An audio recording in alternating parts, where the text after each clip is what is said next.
اور پلک جھپکتے ہی ہو جائیں گے قبولیت کے معجزے، اور جو نصیب سے نہ مل سکا دیکھنا اللہ وہ بھی عطا کر دے گا۔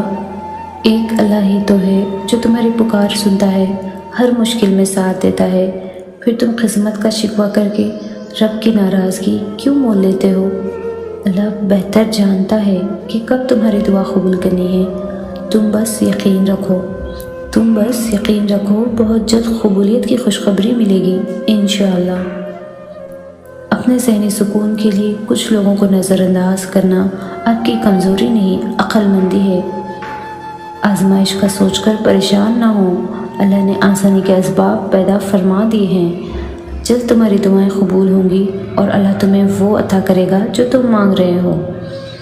تہجد میں دعا کرنے کی توفیق ملنا اصل میں اشارہ ہے کہ ادھر تم دعا کرو گے ادھر اللہ قبول کر دے گا۔ ہر سلجھا ہوا انسان کہیں نہ کہیں الجھا ہوا ہے، تم اپنی دعاؤں پر یقین رکھو، اللہ راستہ بنا رہا ہے، لوگوں کی سازشیں ناکام کر رہا ہے، جلد تم اس کی توفیق سے اپنی منزل کو پا لو گے۔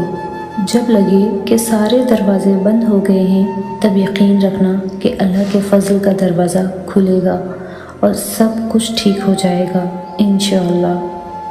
دل پر بوجھ اور بے چینی سے محسوس ہو تو تنہائی میں اللہ سے باتیں شروع کر دو، اپنا سارا غم اللہ کو بتا دو، یقین کرو اللہ اتنی توجہ سے تمہیں سنتا ہے کہ تمہاری بات ختم ہونے سے پہلے ہی سکون سے نواز دے گا۔ اللہ جانتا ہے تمہارے دل کی خواہش، وہ سن رہا ہے تمہاری دعائیں، تم یقین نہ چھوڑنا، وہ ضرور عطا کرے گا۔ ہماری خواہشات تو بہت چھوٹی ہیں، اس رب العالمین کی ذات بہت بڑی، تو کیوں نہیں دے گا وہ، کیوں نہیں ہوگا کن، وہ ایسا عطا کرے گا کہ تم الحمدللہ کہہ اٹھو گے۔ آج اگر دن مشکل گزر رہے ہیں تو تمہاری دعاؤں سے کل ضرور آسانی ہوگی انشاءاللہ۔ اگر تمہارا دل ایک نماز کے بعد دوسری نماز کے انتظار میں اٹکا رہتا ہے تو تم پر اللہ کی خاص رحمت ہے، تمہاری دعائیں ضرور قبول ہوں گی انشاءاللہ۔ کس کس کو راضی کرو گے؟ ایک اللہ کو راضی کر لو، سارے مسئلے خود حل ہو جائیں گے۔ دل سے جو مانگی گئی دعا وہ اللہ کے ہاں تہجد کی دعاؤں سے بھی بڑھ کر مقام رکھتی ہے۔ ابھی تو تمہاری زندگی میں وہ لمحے بھی آنے ہیں جب تم اپنی سب دعائیں قبول ہوتی دیکھو گے۔ دعا مانگنے کی توفیق تو اللہ سے محبت کرنے والوں کو ملتی ہے، اور پھر محبت کے لیے مانگی جائے قبولیت یقینی ہے انشاءاللہ۔ رشتوں کی قدر ایسے کریں کہ ہم پہلے چلے جائیں تو احتساب نہ ہو، کوئی پہلے چلا جائے تو پچھتاوا نہ رہے، اس سوچ کے ساتھ جئیں کہ ایک دن بچھڑ جانا ہے، مر جانا ہے۔ جب دعائیں قبول ہوتی نظر نہ آئیں تو سمجھ جاؤ اللہ چاہتا ہے کہ تم اسے رابطہ بنائے رکھو اور اس کے کن پر یقین رکھو۔ دکھ ختم ہو جائے گا، مشکل وقت گزر جائے گا۔ جب رب سے عشق ہو جائے نا پھر دعائیں قبول ہونے میں دیر نہیں لگتی، اور پھر اللہ تمہاری مانگی ہوئی دعاؤں پر ایسے کن کہے گا کہ تم خود حیران رہ جاؤ گے، خوشی سے آنکھیں بھیگ جائیں گی۔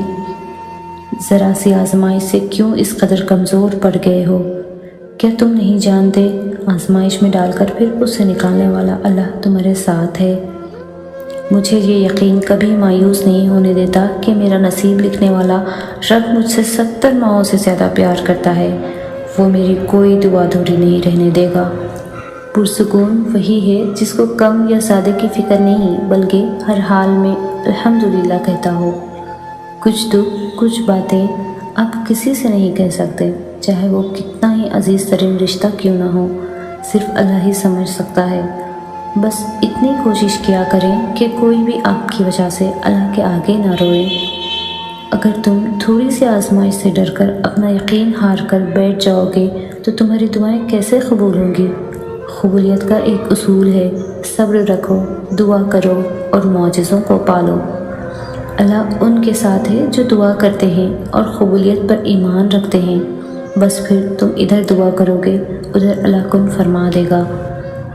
اگر تم کسی معاملے میں صبر کر رہے ہو تو خوش ہو جاؤ، کیونکہ اللہ صبر کرنے والوں کے ساتھ ہے اور امید سے بڑھ کر صلہ دیتا ہے۔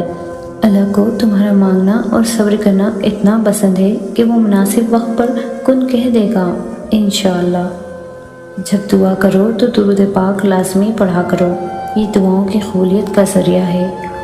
نہ چاہتے ہوئے بھی اگر کوئی دعا تمہاری زبان پر آ جاتی ہے تو ہو سکتا ہے وہی تمہارے نصیب میں بھی ہو۔ قرآن کی تلاوت کرو اور پھر اللہ سے مانگو، دیکھنا اللہ ضرور دعائیں قبول کرے گا انشاءاللہ۔ جو تمہیں ناممکن لگتا ہے وہ دعاؤں سے تمہارے نصیب میں لکھ دیا جائے گا۔ یا اللہ تو سب کرنے پر قادر ہے، اپنے کن سے ہر محبت کو نکاح کی خوشی عطا فرما دے، آمین۔ جب بھی تم ٹوٹ جاتے ہو کسی بھی وجہ سے تو دل میں اللہ یاد آتا ہے نا؟ تمہارے دل کا اللہ کو یاد کرنا اس بات کی دلیل ہے کہ اللہ تمہارے ساتھ ہے۔ تو پھر اٹھو اور اللہ کے آگے ہاتھ پھیلا دو، وہ رب جوڑ دے گا، سکون عطا کر دے گا انشاءاللہ۔ آؤ دعا کرتے ہیں، یا اللہ ہم سب کو دلی اور ذہنی سکون عطا کر دے، ہماری دعائیں قبول فرما دے، آمین۔